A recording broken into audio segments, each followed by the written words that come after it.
Sachez que nous sommes toujours dans le mystère de sa volonté. Précisément sur qu'est-ce que le royaume. Le point de notre étude, c'est le royaume en tant que nation.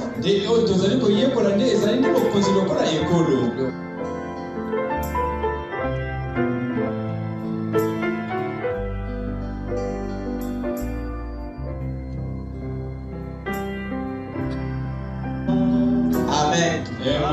Que le Seigneur vous bénisse. Je vous salue ce soir dans le précieux nom du Seigneur Jésus-Christ.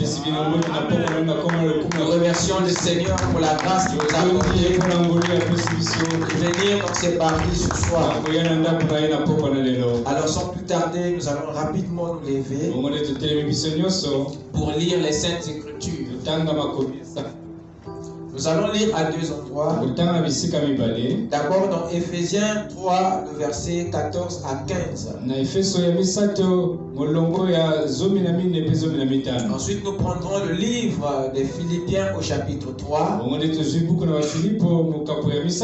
pour lire le verset 20 à 21. Éphésiens 3, 14, 15.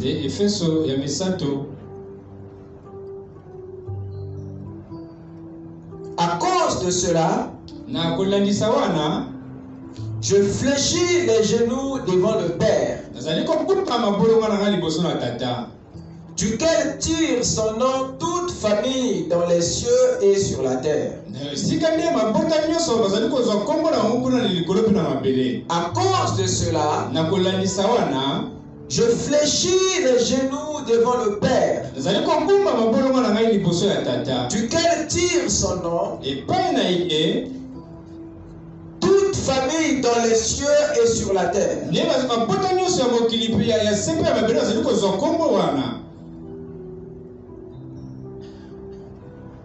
Et dans Philippiens 3, le verset 20 à 21, nous lisons ceci.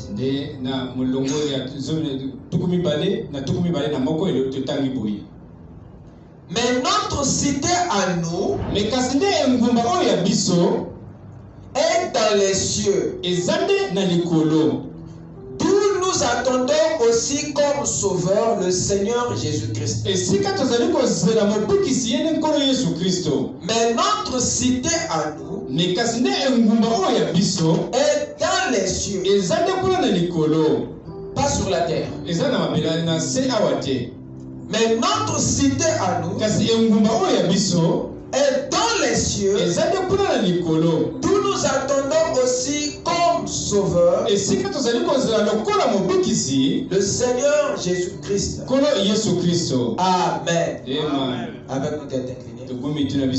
Tu es digne, tu es digne, tu es digne de nous. Jésus, tu es digne, tu es digne, tu es digne de nous. Oh, toi, tu es digne, oh, tu es digne de nous. Jésus, tu es digne, oh, tu es digne de nous.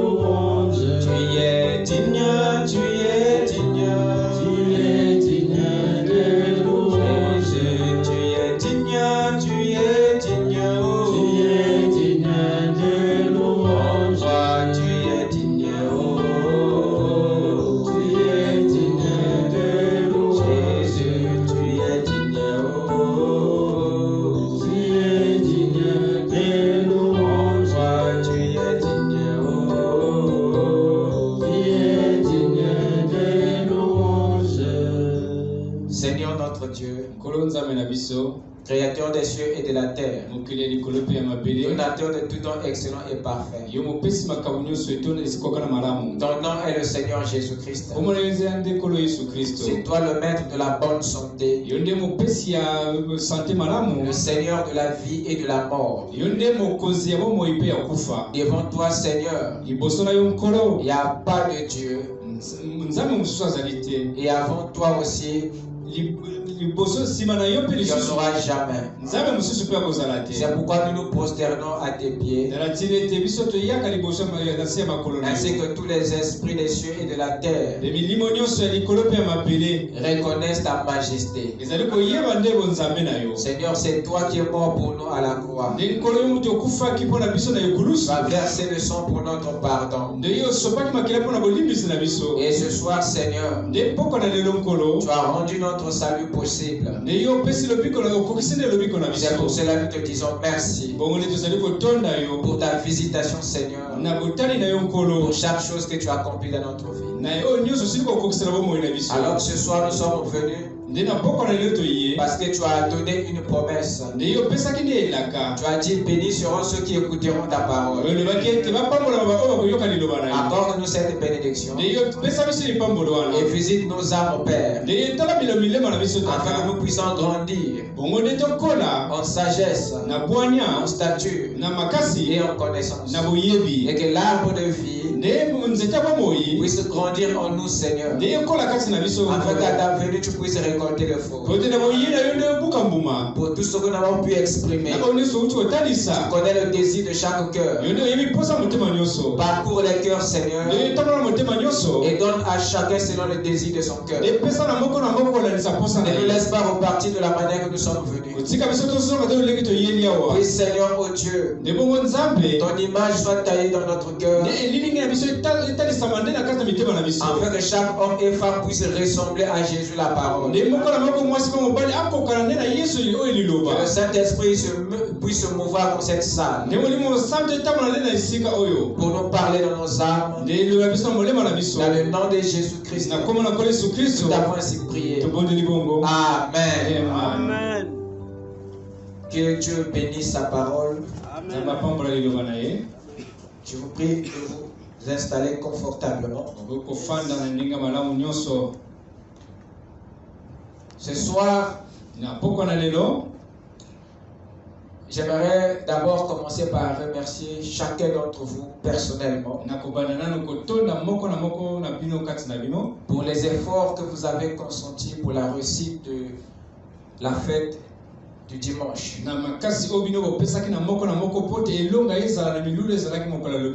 Que Dieu vous bénisse richement et qu'il vous visite tous les jours et qu'il se souvienne de toutes vos familles, du premier jusqu'au dernier. Que Dieu relève ta sémence et que le pain, le froment, le mou ne puisse jamais manquer dans ta vie. Et toutes les bénédictions du ciel et de la terre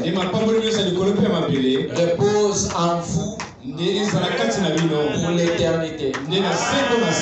Amen. Alors, ce soir, nous allons à nouveau affronter notre sujet. Sachez que nous sommes toujours dans le mystère de sa volonté. Précisément sur qu'est-ce que le royaume. Et le point de notre étude, c'est le royaume autant que nation. Le royaume en tant que nation. Et nous sommes en train de voir que ce que la Bible appelle par royaume de Dieu ou royaume des cieux. Vous êtes prêts? Amen. Ce que la Bible appelle par royaume de Dieu n'est autre que ce royaume qui est dans les cieux. Et le royaume de Dieu réside dans les cieux. Et c'est son influence qui s'étend sur la terre. Car Dieu n'avait pas créé les cieux pour résider seulement dans les cieux, ou pour limiter son influence que dans les cieux. Il avait créé aussi la terre comme une extension des cieux, pour dire que sa domination population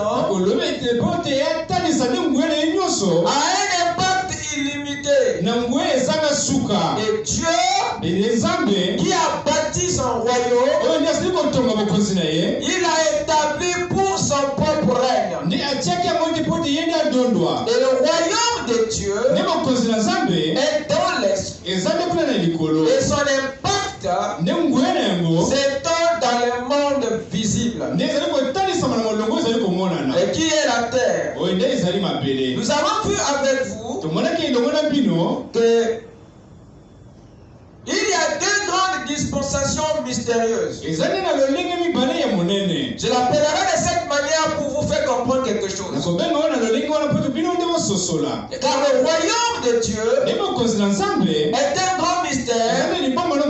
Pourquoi? Parce qu'en réalité, ce royaume-là n'est qu'une nation. Ce royaume n'est qu'un peuple. Ce royaume n'est qu'un peuple. Ce royaume n'est autrement qu'une population. Et cette population tire ses origines d'un monde invisible. Nous avons tout dernièrement parlé des temps et de l'éternité. Nous avons parlé du temps et de l'éternité. Nous avons vu que le temps, c'est le commencement. Le temps, c'est là où on parle de la fondation du monde.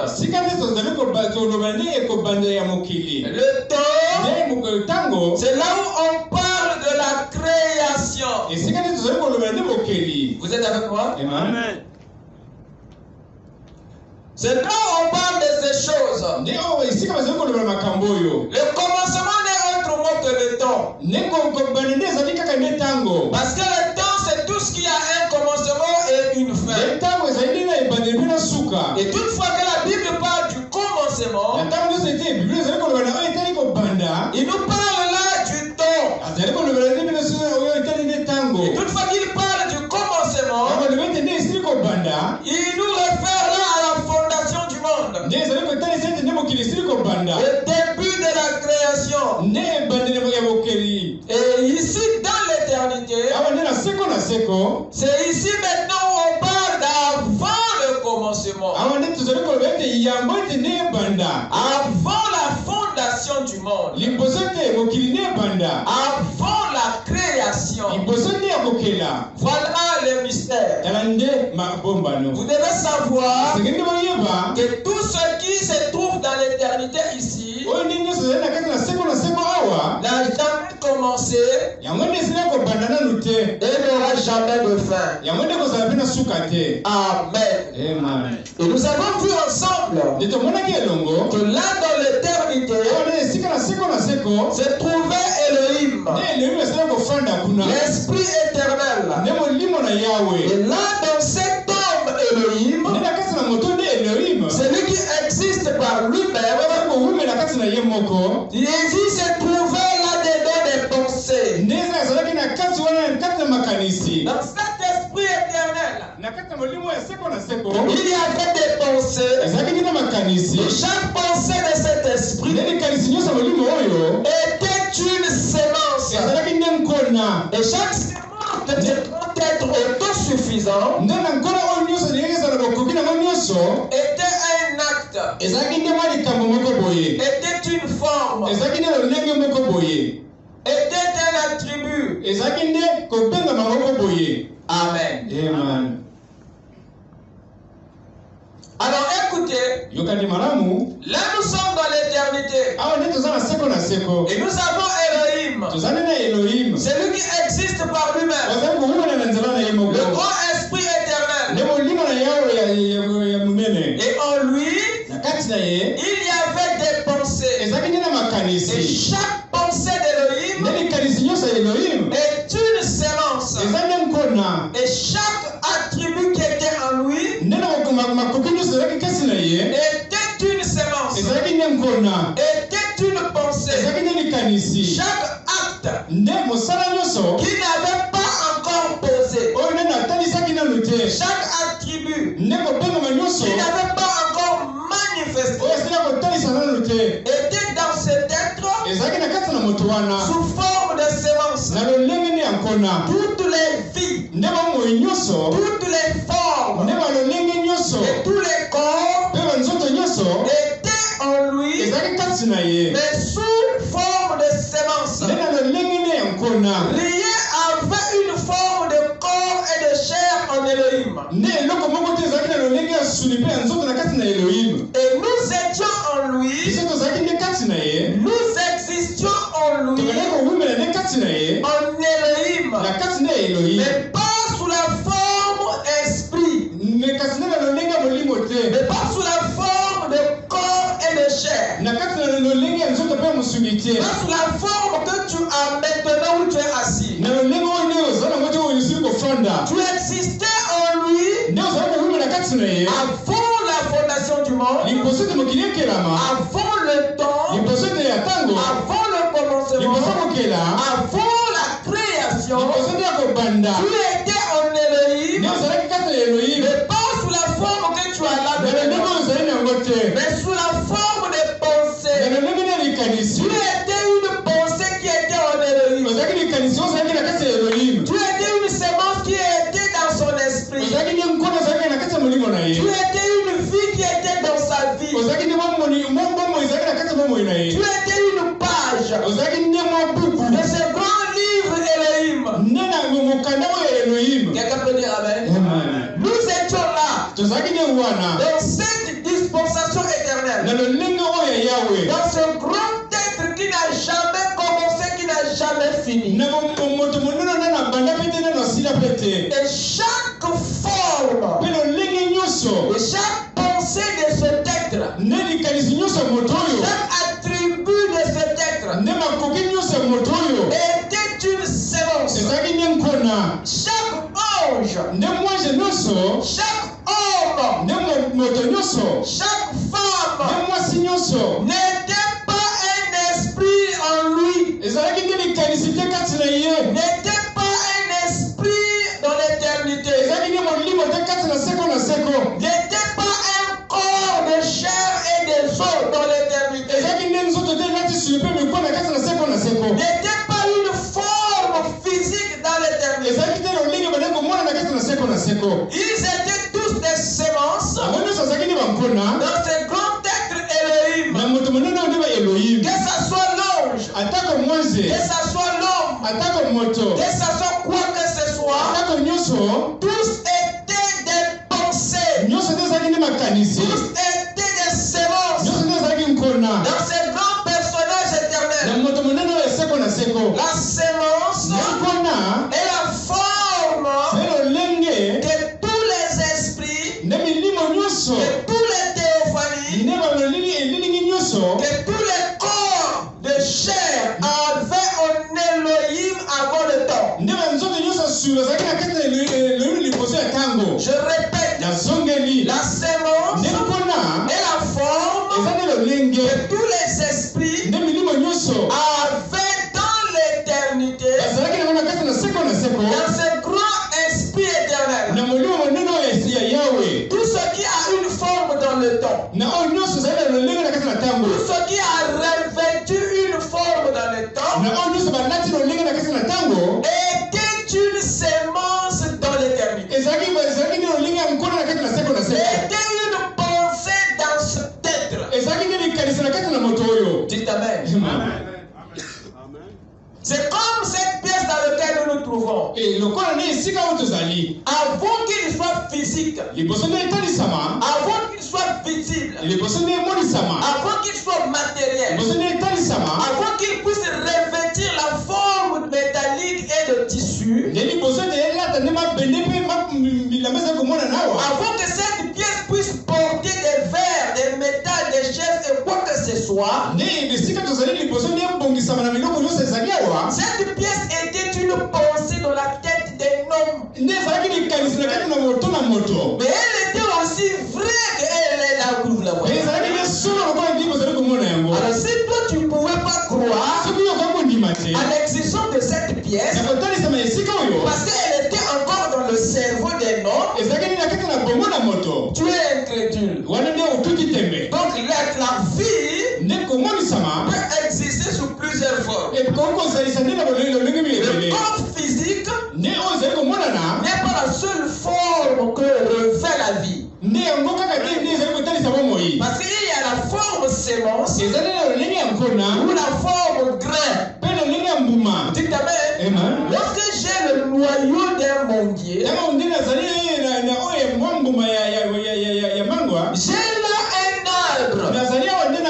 J'ai là toute une forêt de manguiers. Alors tout dépend de ce que tu vois. Dans la sémence, se trouve un arbre avec des fruits, avec d'autres arbres et d'autres fruits. Conclusion, dans une sémence vous avez une forêt. Dans une sémence vous avez une génération. Dites amen. Mais cette génération, cette forêt se cachait dans le grain. Elle était aussi réelle, mais sous une forme invisible. Lorsque je te montre une sémence, et que je te pose la question, qu'est-ce que tu vois? Si tu dis que je ne vois rien, sinon que le grain, c'est aussi vrai. Mais ce n'est pas toute la vérité. Alors si un autre vient pour répondre à la même question, et il nous fait savoir que ce que moi je vois, c'est plutôt une forêt de maïs. C'est la vérité, bien que elle n'est pas parallèle à la première réponse. Mais c'est une vérité. Et c'est la toute vérité. Dites amen. C'est ce que nous savons été. Là-bas dans l'éternité, dans ce grand être invisible, dans ce grand être éternel, chacun de nous était une pensée qui était dans cet esprit. Chacun de nous était une sémence qui était dans ce être autosuffisant. Ce que je vais te dire, que tu as existé avant la vie. Tu as existé avant l'existence. Donc la vie qui se trouve ici vient avant celle. Alors ne dis pas que tu n'existes pas parce qu'on ne te voit pas ici. Il y a des gens que vous ne verrez jamais dans le temps, mais qui existent dans l'éternité. Parce que la vie ne commence pas dans le temps. Ici dans le temps, tu crées. Mais dans l'éternité, il est.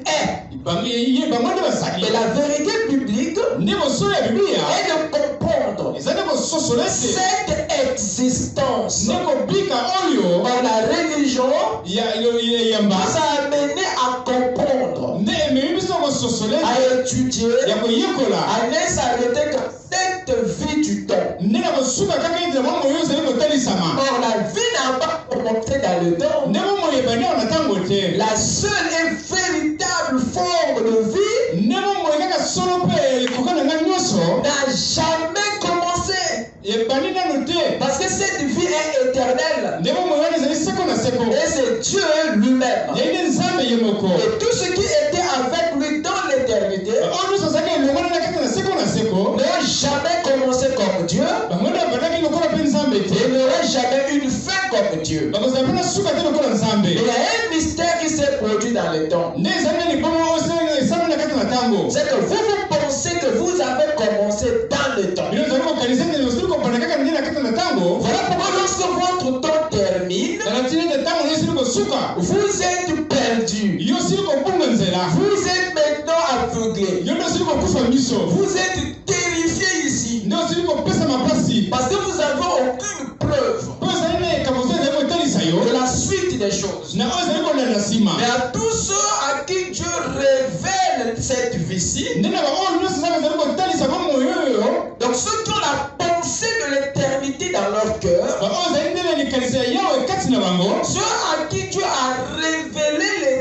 l'éternité, non plus des problèmes de vie dans le temps. Parce qu'ils ont la nette révélation de l'origine de leur vie. Est-ce que quelqu'un peut dire Amen? Donc, dans l'éternité, nous avons été sous forme de sémence.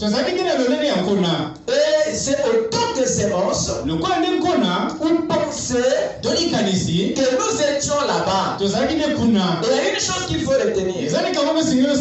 Ici, dans l'éternité, la forme sémence qu'on avait en Elohim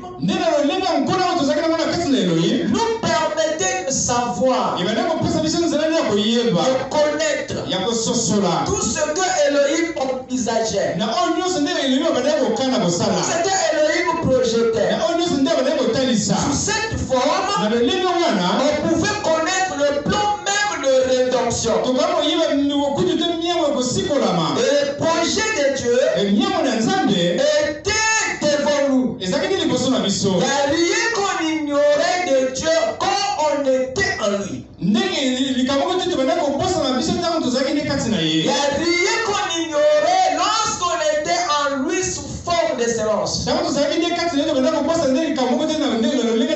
c'est tout ce qui était en lui sous forme de sémence qui l'ont connu et que lui a connu.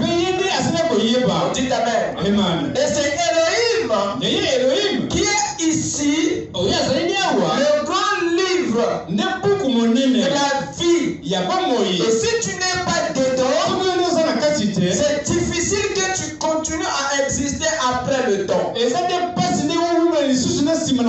Alors en lui, nous avions connaissance même de son plan. Voyez-vous, nous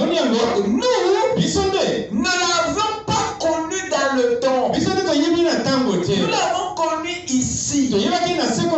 C'est notre apparition dans le temps qui nous a fait disparaître la mémoire, qui nous a effacé notre mémoire au sujet de l'éternité. Parce que la descente dans le temps est un grand choc. Il est difficile pour l'homme déchu garder le souvenir de l'éternité. Raison pour laquelle Jésus devait venir mourir à la croix pour nettoyer l'âme de l'homme afin de rafraîchir sa mémoire par le baptême du Saint-Esprit et qu'il soit capable maintenant de voir d'où il vient. Alors dites Amen. Parce que quand Dieu avait dit à l'homme extérieur que tu viens de la poussière, tu retourneras à la poussière, l'homme avait confondu. Il voyait que c'est tout son être qui devait aller. Dites Amen. Mais il y avait un saut. Il y avait un saut. Comme le mystère de la source n'était pas encore connu, l'homme gérait cette grande confusion. Voilà pourquoi si seulement si ce mystère nous est révélé, alors nous serons en paix ici sur la terre parce que nous connaissons le futur. Quelle est l'issue après la mort? Alors il y a 9 choses fondamentales que Dieu avait déjà réglées ici dans l'éternité avant la fondation du monde. Il y a 9 choses d'après Éphésiens chapitre 1. Premièrement, Dieu ici dans l'éternité, il avait réglé déjà notre élection. Il avait réglé notre prédestination. Il avait réglé ici notre rédemption. Il avait réglé ici notre pardon. Amen. Amen. Il avait réglé encore quoi? Il avait réglé la question de notre révélation. Il avait réglé aussi notre héritage.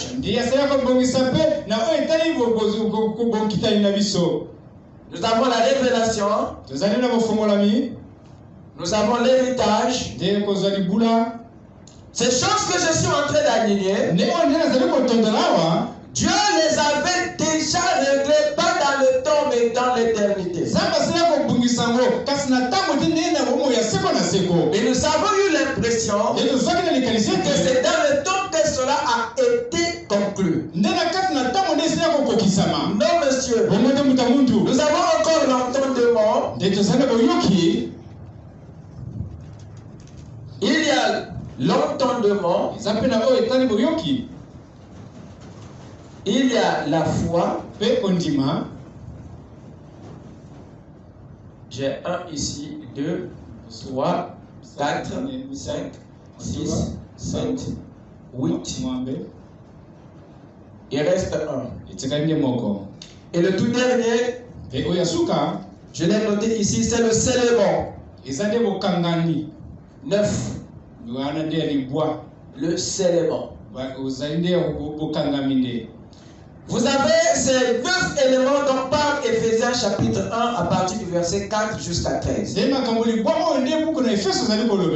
Qu'est-ce qui se passe, mon frère? Nous avons l'élection.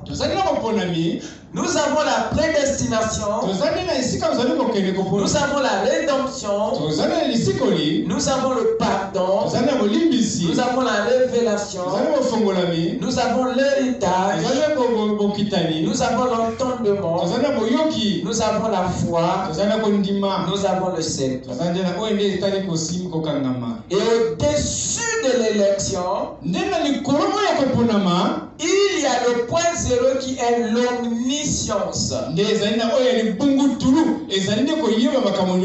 qui est la préscience de Dieu, c'est-à-dire la connaissance infinie de Dieu. Alors regardez, dans l'éternité ici, Dieu nous avait déjà élus. Ce n'est pas dans le temps où tu avais été élu. L'élection ici, qu'est-ce que c'est? C'est le choix. Le choix limité de Dieu. Quand on parle de l'élection, c'est-à-dire on parle là du choix. Un choix limité. Et c'est ça l'élection. Donc Dieu avait limité son choix dans l'éternité. Et Dieu avait déjà accompli son choix dans l'éternité. Dieu avait déjà fait son choix avant le temps. Dites amen. Et ça, il avait déjà fait. Ne croyez pas que c'est ici où il a choisi. C'est une erreur. Il avait choisi avant le temps. Il t'avait choisi avant que tu ne prennes cette forme. Il avait été choisi en lui dès avant la fondation du monde, avant même la création. Il avait été désigné par un homme et par Elohim lui-même. Tu es le choix de son âme. Tu es le choix de son cœur. Tu es le désir même de sa volonté. C'est pas ton visage qui a influencé le choix de Dieu. Ce n'est même pas ta forme. Non, monsieur. Amen. Qu'est-ce qui se passe? L'élection a été faite dans l'éternité. Ton choix a été déjà conclu là-bas. La prédestination. Donc Dieu, après qu'il t'ait élu, là dans sa pensée, après qu'il t'ait choisi, là en lui, dans l'éternité, alors il te prédestine maintenant. Or, avant même de te choisir, il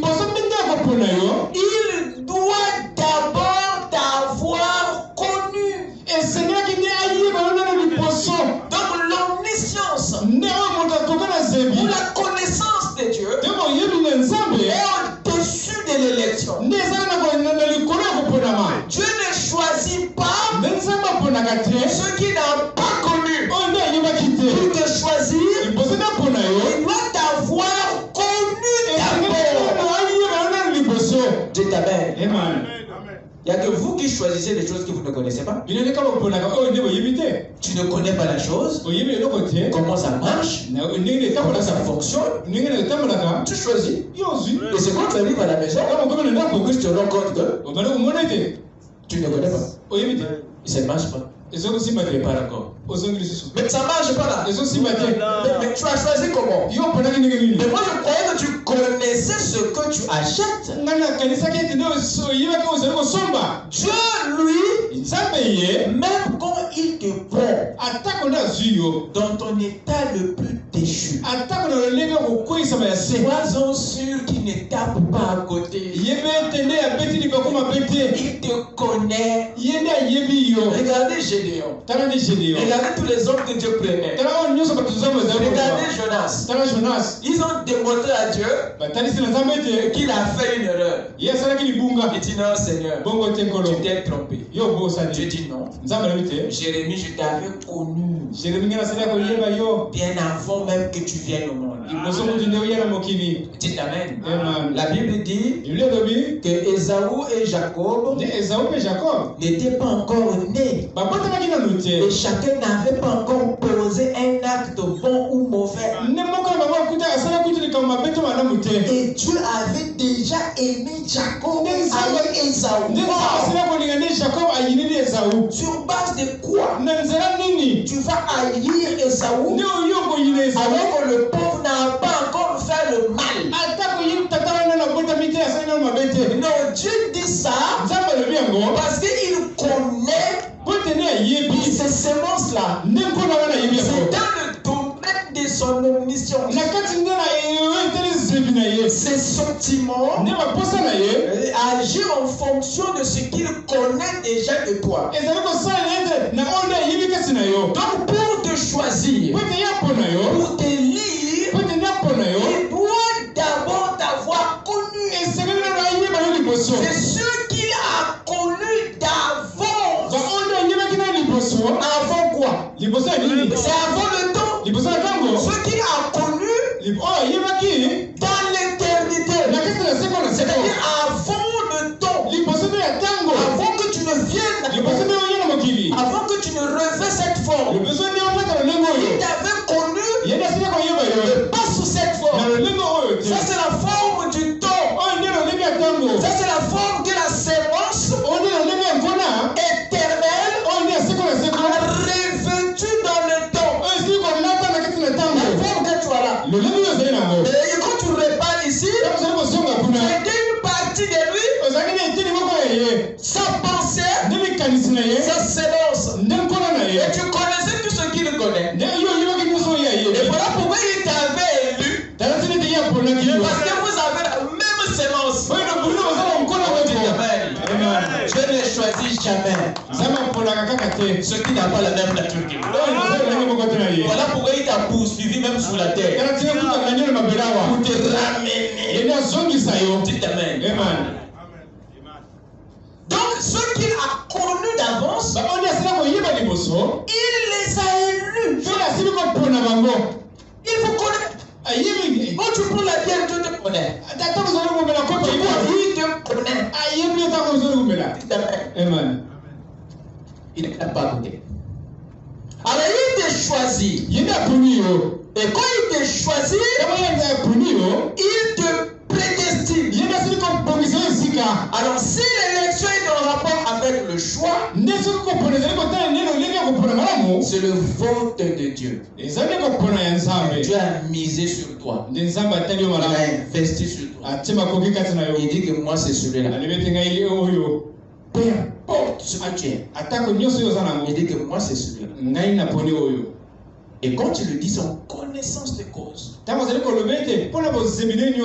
Alors ceux qu'il a connus, il les a élus. Et c'est en lui, hein. Tout ça se passe en lui, pas en dehors de lui. Nous allons tout ce que j'ai cité, ça se passe, la Bible dit, en lui. Or, dans le temps ici, c'est ce qui se passe en dehors de lui. Mais quand tu repars en Dieu, tu es dans l'éternité. Dites Amen. Alors il te prédestine. C'est-à-dire, il détermine l'état final de celui qu'il a choisi. Dieu fixe, mais non, ok, comme je t'ai choisi, tu dis bon, il doit finir comme ceci. Donc, la prédestination est en rapport avec la fin, la destinée. Mais l'élection est en rapport avec l'arrière, avant. Donc ici dans la prédestination, Dieu place les événements, les circonstances, les accidents, et tout ce qu'il autorise, et tout ce que tu crées par tes erreurs, Dieu les fixe de façon que ça puisse produire ce qu'il veut voir en toi à la fin.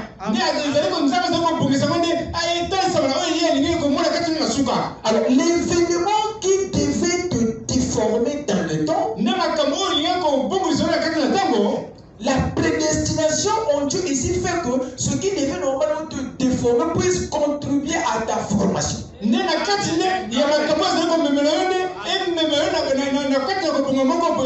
C'est ça qui renverse le cerveau de Satan. C'est là où il ne comprend pas. Mais Jean, voyez ça? Mais c'était pour détruire, non? Mais il est surpris que Dieu transforme le mal en bien. Ce qui allait t'anéantir te construit. Parce que dans la prédestination, Dieu avait prédestiné que chaque situation puisse concourir à ton bien.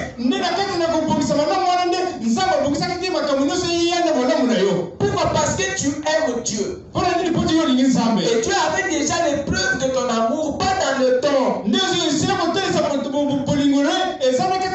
Ce n'est pas quand tu as décidé d'abandonner le monde que tu as été convaincu que tu l'aimes. Tu avais eu les preuves de ton amour ici. Il avait vu que tu l'aimes tellement et qu'il a fait tout concourir pour ton bien dans le temps. Ce qui fait que tout ce que le diable va faire, c'est pour te rendre meilleur. Dites Amen. Donc il fixe, il détermine d'avance ta fin. Voilà pourquoi il dit qu'il nous a prédestinés à être des saints. Donc il avait déjà établi que tu finiras propre.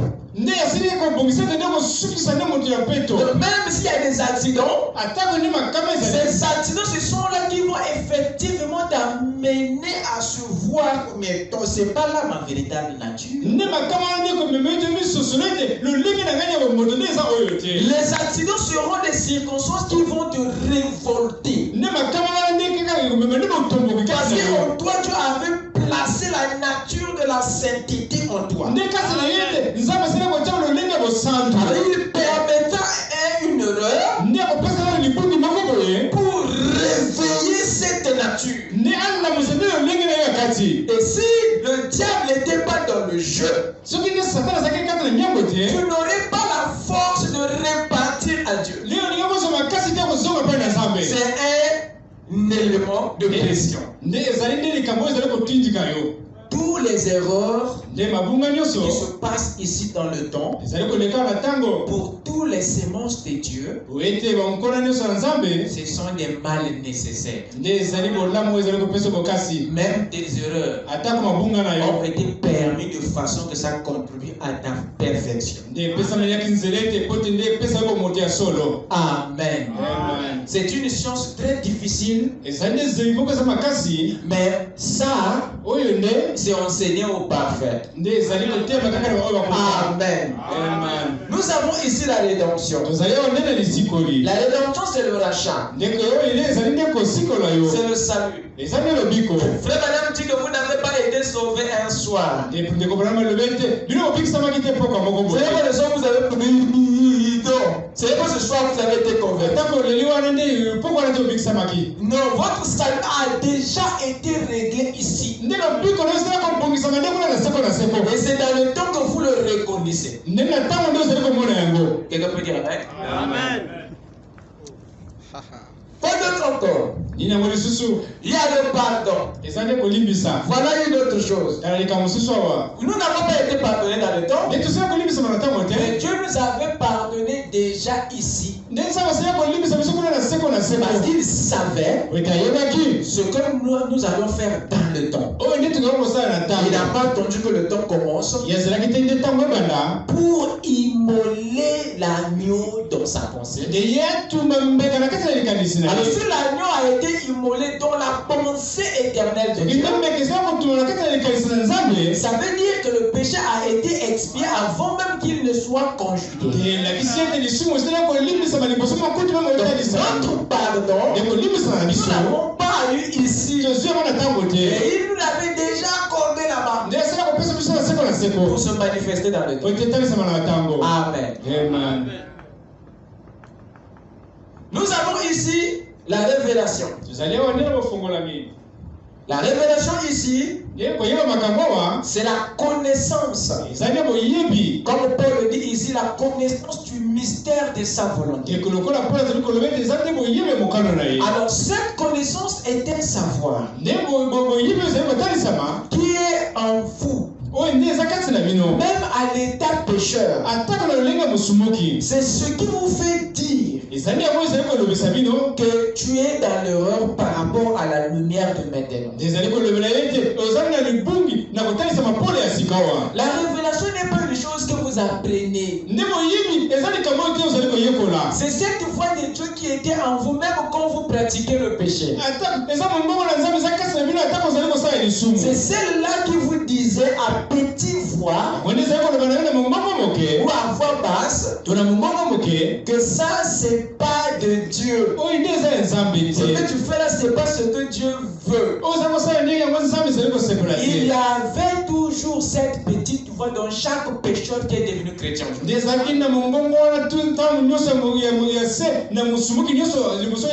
c'est cette révélation, c'est-à-dire la connaissance de ce qui est juste en vous. C'est cette révélation en vous qui vous a fait dire que le message est mieux que là où vous étiez. C'était là en vous. Un savoir dans votre cœur de connaître ce qui est mieux pour vous. Amen. Dieu, nous l'avons déjà piégé bien avant. Et il y a l'héritage. L'héritage ici, c'est ce qui vous revient de toi. Et Dieu ne te l'a pas donné ici. Dieu te l'avait déjà donné ici. Ce qui te revient là, avait déjà résolu ça dans l'éternité. La foi ici, c'est la conviction. C'est la vision spirituelle Et ça aussi, Dieu l'avait réglé. Raison pour laquelle tu vois le monde autrement. C'est pas venu de l'extérieur, mais c'est venu de l'intérieur vers l'extérieur. Il y a le scellement, le sceau de Dieu dans votre vie. C'est la marque de Dieu sur vous. Chacun de vous a été marqué de façon cachée. Il l'avait déjà fait là-bas. Ce qui fait que même si tu vas te cacher dans le temps quelque part,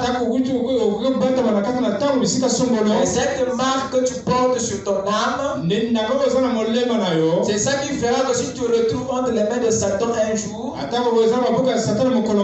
le diable va se débarrasser de toi sans cause. Et il va te dire, mon frère, tu me cherches des problèmes.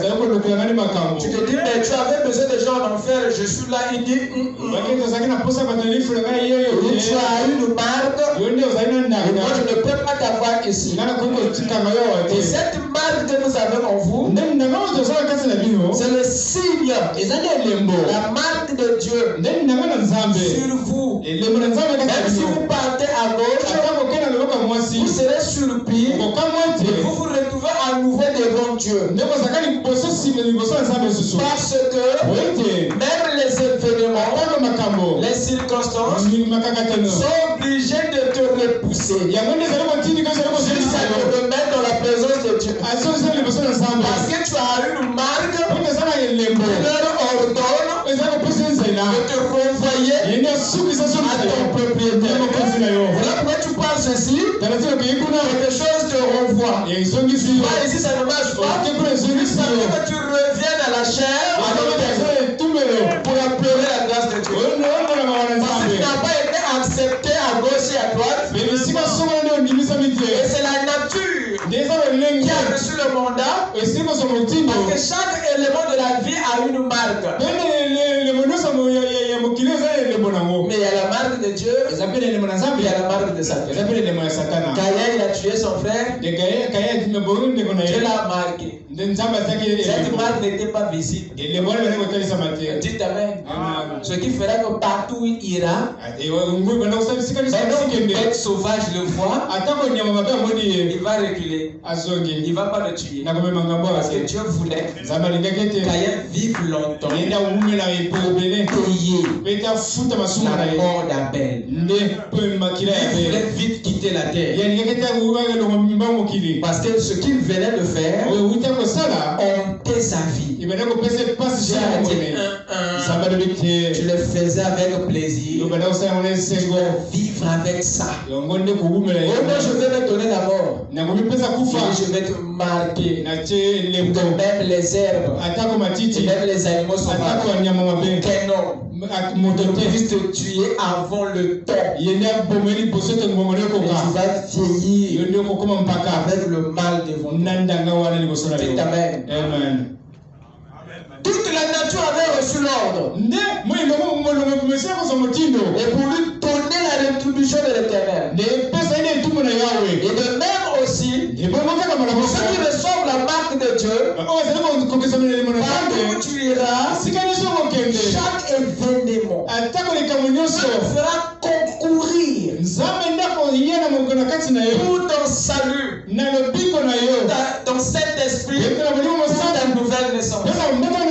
C'est ce que tu te trouves là où Dieu voulait que tu sois. Sont tes efforts. Mais Dieu en complicité avec les événements, les circonstances et la nature. Dites Amen. Jonas a dit, les gars, jetez-moi dans l'eau. Je vais mettre fin à cette histoire. Comme lui me poursuit partout, je vais voir là où il va venir. Dieu a dit, ok, il n'y a pas de problème. Il a donné l'ordre à l'eau et au poisson. Il dit, récupérez-moi le gars. On a a pris le gars, on l'a jeté au large. Jonas, quand il se retrouve, il se dit que je suis au côte de la Galilée. Quand il regarde comme ça, c'est pas là où Dieu voulait que je parle. C'est le ministre qui vient. Je me retrouve encore là. Dieu va se servir de chaque événement là où il veut que tu sois. Tu portes une marque de la nature. Même des problèmes seront liés. Voilà pourquoi devant les yeux de l'Éternel, personne ne peut s'échapper. Amen. Amen. Amen. Écoutez ce que Paul finalement dit ici dans Éphésiens chapitre 1. À partir du verset 4. En lui, Dieu nous a élus. Où? Avant la fondation du monde. Il a choisi avant que le monde ne soit fondé. Que le temps ne soit créé. Que quelque chose ne commence avant le temps, avant le commencement, avant la fondation, avant la création. Oui, Dieu t'avait déjà élu.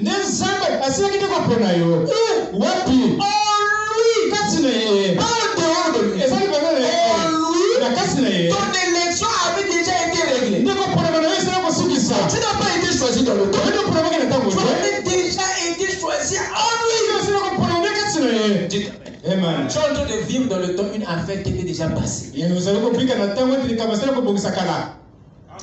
En lui.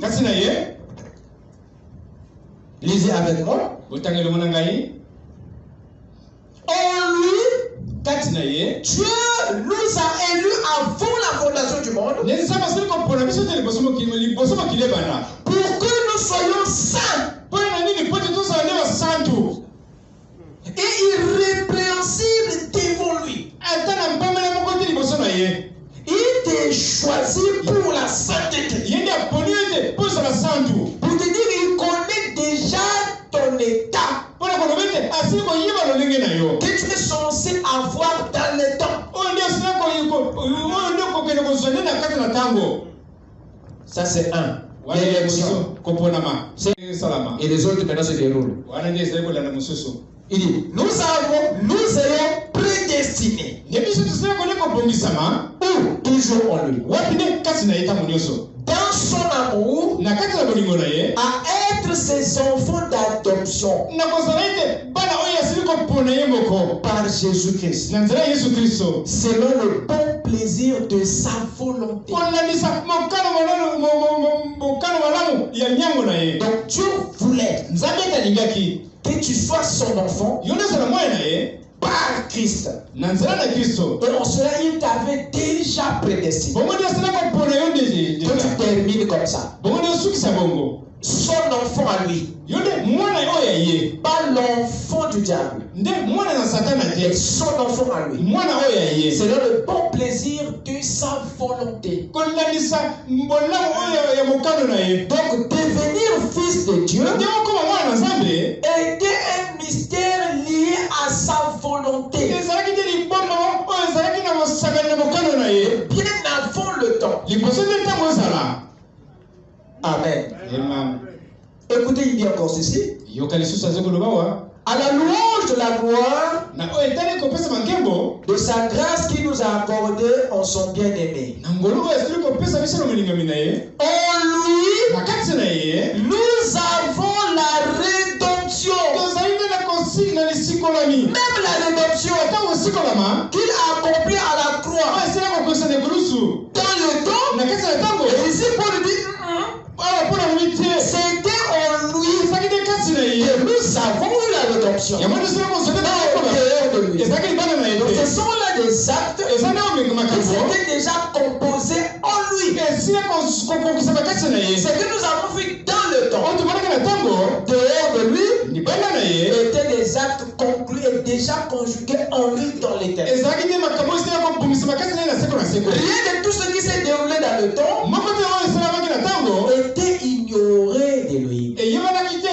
lui nous avons la rédemption par son sang, la rémission des péchés, selon la richesse de sa grâce, que Dieu a répandu abondamment sur nous par toute espèce de sagesse et d'intelligence. Pour nous faisant connaître la connaissance ou la révélation, le mystère de sa volonté, selon le bienveillant dessein qu'il avait formé en lui-même. Tout ici se passe et se déroule en lui. Tout point ici est sens en lui. Pour le mettre à exécution lorsque les temps seraient accomplis. Donc ce qui se passe ici dans le temps, c'est l'accomplissement de ce qu'il avait arrêté. Quelqu'un peut dire amen. Pour le mettre à exécution lorsque les temps seraient accomplis. De réunir toutes choses en Christ. Celles qui sont dans les cieux et celles qui sont sur la terre. Verset 11. En lui, nous sommes aussi devenus héritiers. C'est en lui. Même l'héritage a été accompli en lui. Ça a été réglé en lui. En lui, nous sommes aussi devenus héritiers. Ayant été prédestinés suivant la résolution de celui qui opère toutes choses. D'après le conseil de sa volonté. Vous remarquerez ici, Paul est en train de gravir dans une dimension très élevée. En lui, volonté. En lui, volonté. Afin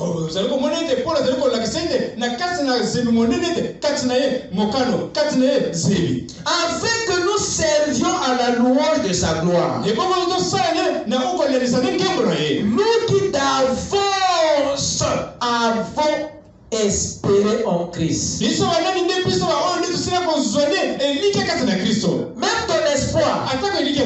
Nous qui d'avance avons espéré en Christ. Depuis quand tu as commencé à espérer en Christ? Nous qui d'avance avons espéré en Christ. En lui, vous aussi, après avoir entendu la parole de la vérité, l'évangile de votre salut, l'entendement a été réglé en lui. Voilà pourquoi vous êtes nés avec un autre type d'oreille. Pendant que vous écoutez, il y a d'autres qui ne peuvent pas écouter. Parce que c'était en lui que Dieu vous avait déjà prédisposé à entendre. L'entendement spirituel que vous avez, c'est quelque chose que vous avez reçu depuis là-bas. Et c'est ça qui vous permet de l'entendre parler dans le temps. Quand tu viens ici, tu reconnais la voix de la mère Aigle. Parce que dans ton âme, tu as une autre oreille. Et ça, tu l'avais déjà réglé là-bas pour que tu écoutes ici. Amen. En lui, vous aussi, après avoir entendu la parole de la vérité, l'évangile de votre salut, en lui, vous avez cru la foi. Et vous avez été scellés du Saint-Esprit qui avait été promis. C'est en lui que vous avez été scellés du Saint-Esprit qui avait été promis. Ce que vous étiez censé obtenir dans le temps, Dieu vous l'avait déjà donné potentiellement. Amen. Rien ne surprend Dieu dans le temps. C'est pourtant nous les hommes qui croyons que tous les mystères de Dieu commencent dans le temps. Alors ça a commencé à une époque où il n'y avait même pas encore une atome. Donc qu'est-ce qui se passe? Nous parlons ici des hommes qui avaient été élus. Mais ils ne sont pas les seuls qui avaient été choisis. La Bible parle aussi des anges qui avaient été choisis. Et la Bible dit il y a beaucoup d'appelés mais peu d'élus. Qu'est-ce que ça veut dire? Sachez que il y a des créatures que Dieu a appelées dans le temps mais qu'il n'avait pas connues dans l'éternité. Il y a des créatures qu'il a appelées mais qu'il n'avait pas élu, choisi ici. Et ils sont nombreux. Mais ceux qui sont élus et connus de lui sont peu. Alors ce phénomène ne commence pas ici, remonte depuis là. Remarquez dans 1 Timothée, je vous donne le 1 Timothée 5 verset 21, Paul parle des anges élus. Voilà pourquoi on parle des 3 tiers d'anges.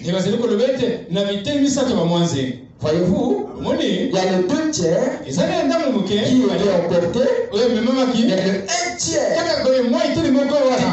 Amen. Il y a le 1 tiers qui était élu. La sémence d'Élohim qui ne peut pas être séduit. Dans Matthieu 7 verset 22, la Bible dit ceci. Beaucoup ce jour-là me diront, Seigneur, Seigneur, n'avons-nous pas prêché? N'avons-nous pas prophétisé?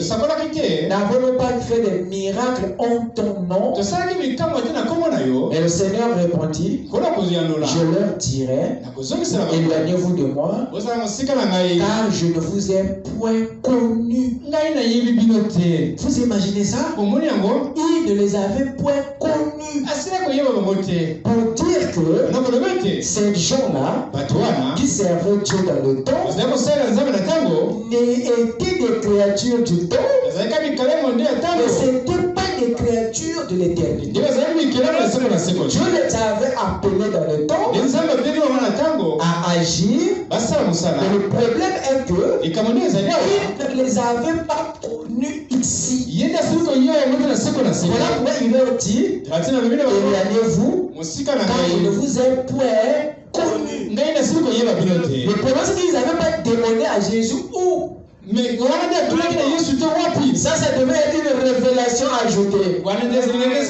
C'est par rapport à ici que ces gens-là n'étaient pas connus. Quelqu'un peut dire amen? Amen. Il y a des créatures qui n'ont pas connu là-bas, mais qui a appelé dans le temps. Quand leur vie termine dans le temps, il ne peut plus exister ailleurs. Mais il y a ceux qu'il a connus là-bas, qu'il a encore appelé dans le temps. Et quand leur service termine, ces esprits continuent à exister. Ces gens continuent à exister. Parce qu'ils existaient avant la vie. Avant cette existence, ils existaient. Alors ce sont les élus, les choisis de Dieu depuis cette dispensation qui ne peut pas être séduit dans le temps. Parce que c'est la sémence de Dieu. C'est le choix de Dieu. Dieu avait déjà vu leur caractère, la qualité de leur sémence. Il avait vu qu'ils soient incorruptibles. Voilà pourquoi la Bible parle que des élus qui ne peuvent pas être séduits. Mais n'importe quel appelé peut être séduit s'il ne fait pas partie de la souche préexistante. Nous n'avons pas tous les mêmes origines. D'autres qui viennent du temps, il y a d'autres qui viennent de l'éternel. Il y a certains qui n'ont jamais commencé. Par contre, il y a d'autres qui ont commencé. Amen. Raison pour laquelle, dans Apocalypse 17, il est dit que tous ceux qui adoreront la bête, son nom et le nombre de son nom, sont ceux dont le nom n'était pas écrit dès avant la fondation. Vous comprenez qu'il y a un endroit où tous les noms étaient marqués ou non marqués. Alors lorsque nous descendons maintenant dans le livre de Job, c'est là où maintenant Dieu parle à Job des étoiles et des fils qui chantaient et qui criaient. Et nous avons lu avec vous, frère Branham, qui nous dit que ces fils de Dieu-là, qui poussaient des cris des gens, c'était nous que Dieu avait vu dans sa pensée éternelle. Et il dit que cela remonte à une époque très reculée avant la terre. Sous quelle forme on jubilait autant d'étoiles? Sous quelle forme ces fils criaient? Ces étoiles chantaient sous quelle forme? Si c'était en lui, dans sa pensée, et c'était tous des semences, mais en pleine activité en Elohim. Parce que les scènes qui se produisent dans le temps ont déjà été jouées dans l'éternel. Vous avez existé avant l'existence. Vous avez vécu avant la vie. Vous n'êtes pas les créatures du temps seulement. Vous êtes des créatures de l'éternité. Raison pour laquelle Dieu était obligé de créer l'homme à son image et à sa ressemblance. L'homme qu'il crée dans Genèse 1, verset 6, est un homme qui existait déjà en lui. Celui qu'il crée ici, c'est un homme qui était déjà en lui. Dites amen. Alors qu'est-ce qui se passe? Dieu crée un esprit dans le temps qui existait déjà en lui sous forme de sémence. C'est dans le temps que les sémences revêtent maintenant la forme esprit. Dans le temps, à la création, Dieu crée les sémences qui étaient en lui. Mais il y a une chose. Quand il se met à créer, le commencement ici, Dieu crée. Et ceux qui étaient là-bas, il crée aussi ceux qui n'étaient pas là-bas. Alors ce sont les 3 tiers ou les 2 tiers qui s'étaient sortis de la parole. Mais les 1 tiers était resté dans la parole dans le temps. C'était la sémence, la souche originale d'Elohim. Que ça soit des anges comme des hommes. Amen. Qu'est-ce qui se passe, mon cher ami? Il y a quelque chose que Hébreux 7 nous montre. Que Lévi était dans les règles de son arrière-grand-père. Et la Bible dit que non, c'est lui qui avait posé l'acte envers Melchisedec. Cela nous montre que avant que Lévi ne naisse de Jacob, il vivait dans les règnes d'Abraham. Mais sous quelle forme il vivait là-bas? Donc Lévi avait une vie avant la vie. Il existait sous la forme sémence comme Abraham. Et la Bible dit que c'est lui Lévi, la sémence qui avait prié là-dessus. Donc quand il va savoir c'est Abraham. Et la révélation dit que non, c'était Lévi. Donc une sémence qui est dans un nom peut quand même vibrer, peut quand même agir. Raison pour laquelle nous sommes les responsables de la réduction de l'étang. Nous sommes de ceux-là qui agitaient cet être surnaturel dans l'éternel. Nous sommes responsables de ce qui s'est produit dans le temps. Parce que depuis cette forme, on secouait les agir. Parce que tu voulais te manifester. C'est toi qui as causé la rédemption. Tu voulais tellement te manifester et connaître à quoi Dieu ressemble autant que sauveur, autant que histoire. Alors qu'est-ce qui s'est passé? Alors Dieu, dans cette forme, il avait réglé toutes ces histoires. Et en lui, il avait des sémences d'anges, des sémences d'or. Alors qu'est-ce qui se passe? Il débarque maintenant dans le temps ici, dans un corps appelé parole. Et la parole est la forme d'Élohim au commencement. Là où Jean dit, au commencement était la parole. La parole n'est pas le son, n'est pas le corps d'une voix. La parole n'est pas un mot. La parole est un corps qu'on appelle le logos. C'est un corps lumineux dans lequel Dieu entre.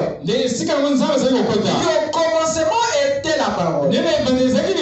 C'est la forme que Elohim a pris dans le temps. Et il dit que la parole était avec Dieu. Pourquoi la parole était avec Dieu?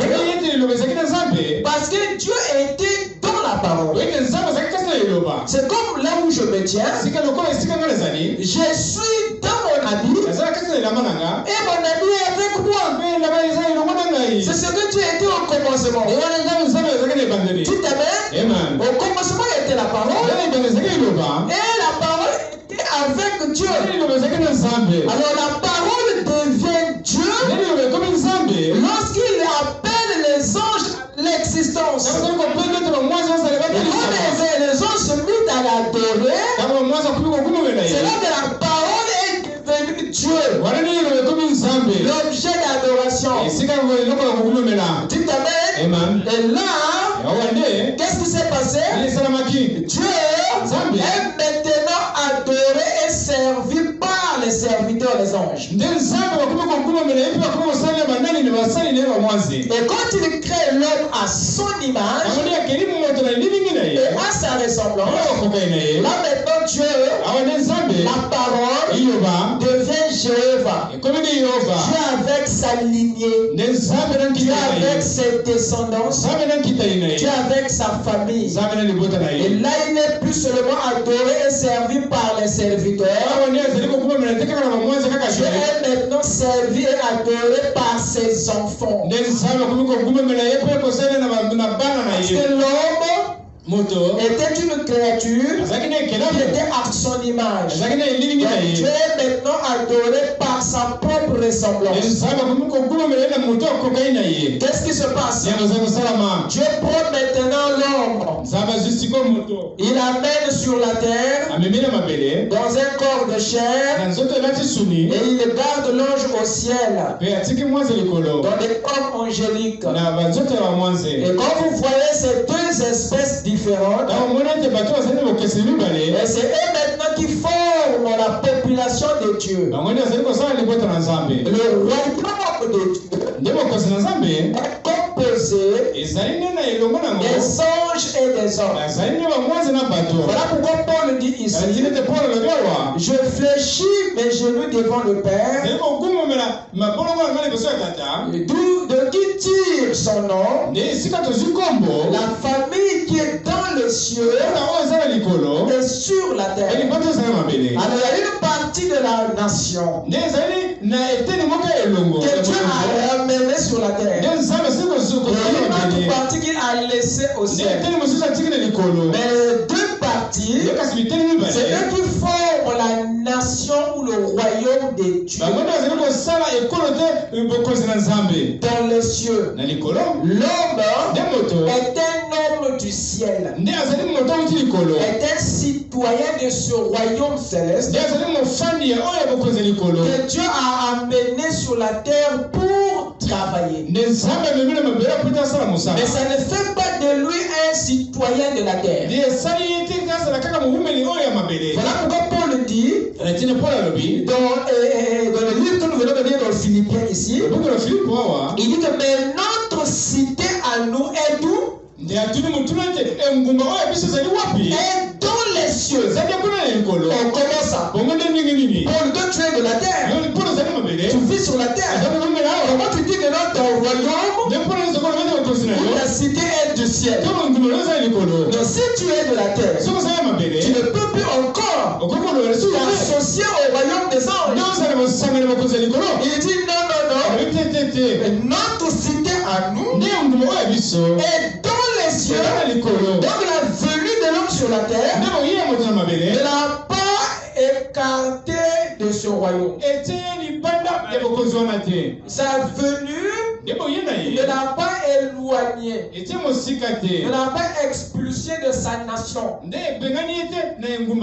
Nous sommes le peuple qui forme le royaume de Dieu dans les cieux. Et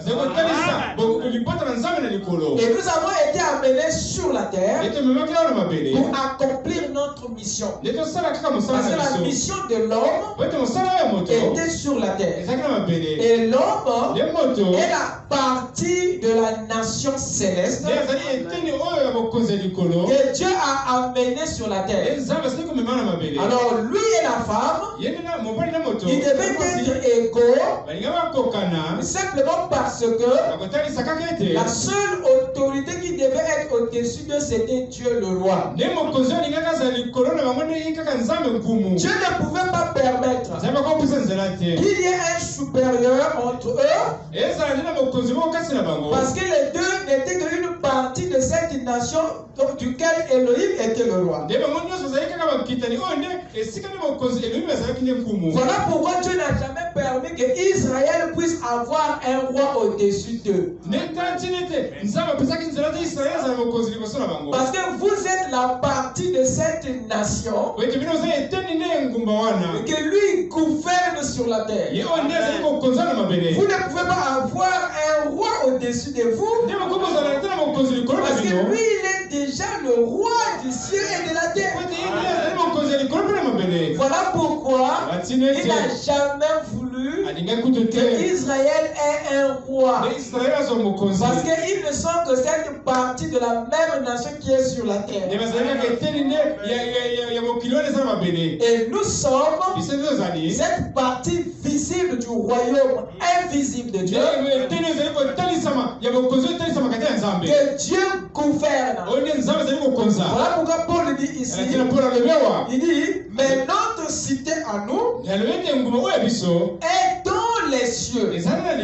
Cette cité-là, c'est le bon royaume seulement. Mais notre royaume à nous est dans les cieux. Tout, nous attendons. Aussi comme sauveur, le Seigneur Jésus-Christ. Écoutez, je termine. Il dit ceci que nous attendons comme sauveur un Seigneur. Donc celui qui vient pour nous racheter, pour nous sauver, est un Seigneur. C'est un roi de ce royaume. Donc on ne peut pas avoir un homme comme roi qui gouverne notre vie au moment où nous sommes une partie d'une nation qui a déjà un roi. Que le Seigneur vous bénisse. Amen.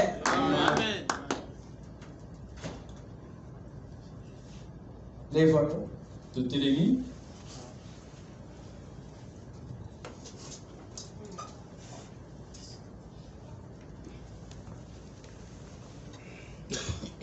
Le royaume autant que nation.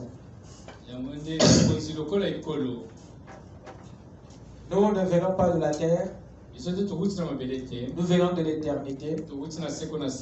Et c'est depuis là-bas que nous avons été choisis à être son peuple.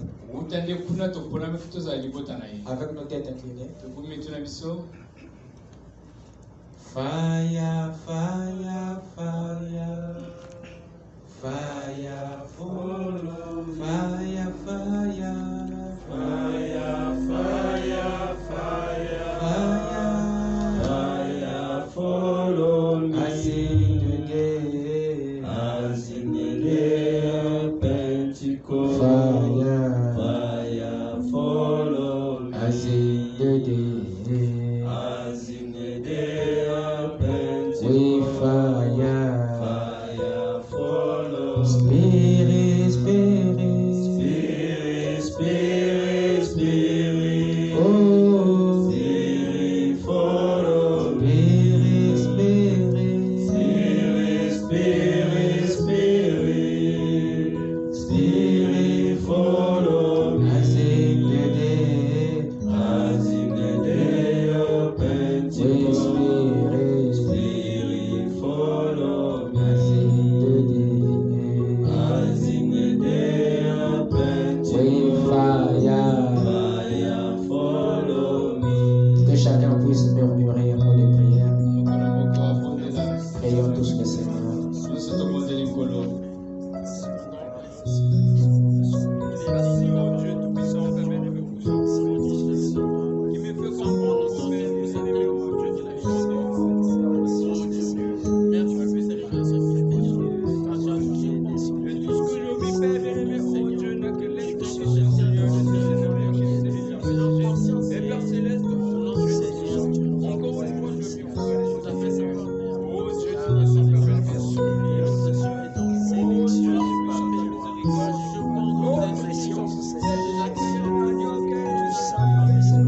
Seigneur notre Dieu, nous te bénissons, Seigneur, pour la grâce que tu nous as donnée, Père, de comprendre ce que tu avais fait avant le temps.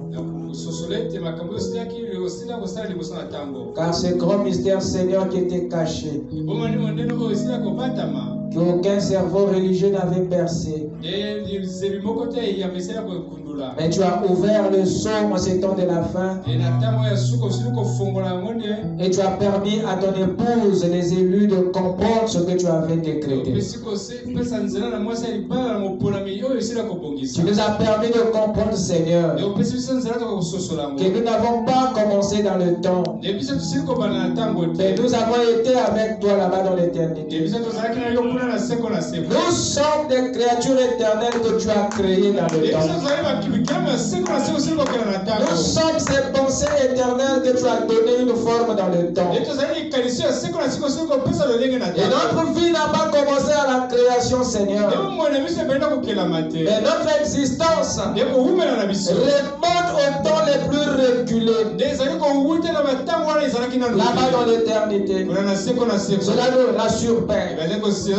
Et si notre vie prend fin dans le temps, nous n'allons jamais nous éteindre. Nous allons continuer à exister comme avant cette forme.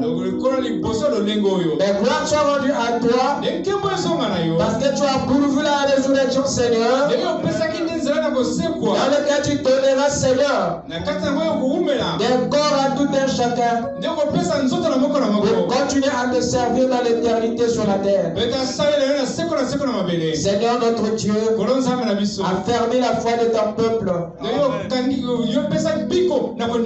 Car ces choses sont dites pour que le diable ne puisse pas avoir le dessus sur nos pères. Malgré les erreurs, Seigneur, de se souvenir que nous n'appartenons pas au temps, nous n'appartenons pas aux circonstances, nous n'appartenons pas à Satan, mais nous appartenons à celui qui tient l'éternité et le temps. Et ton assurance nous accompagne, Seigneur. Et nous sommes la nation qui forme ton royaume. Et notre royaume n'a pas commencé dans le temps, mais nous a commencé dans des gènes. Seigneur, et c'est un royaume éternel. Je prie, Père et Dieu Tout-Puissant, d'accompagner chacun dans sa maison respective, de nous accorder, Seigneur, des moments comme celui-ci pour apprendre de toi, Seigneur. Marche devant ton peuple comme guide,